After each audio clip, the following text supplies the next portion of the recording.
All right, real quick, I want to show you a couple cool features about the Fanttik NEX1 Max. So taking a look here, super easy. Look at that compact size and style for it. Press and release when it comes to the actual screwdriver right there. You got a high and low mode right there for yourself with no problems. When you turn it on, boom, have a light so you can see what you're working on or need to work to. And last but not least, you have 50 bits ready for you to go. Look how easy these are to get out. You just push on the top. They release themselves without any issues because they are magnetic on it. You have 50 different bits there. You are not going to have a single toy or single small project in the house that you will not have a proper bit for. And watch how easy it is to pop it on here. So we're going to drop this one out.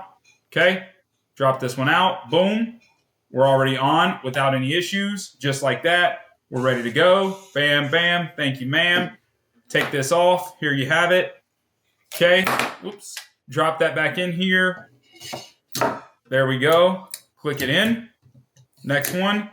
And you are stored, ready to go. Guys, it's the Fanttik NEX E1 Max. You definitely got to check it out.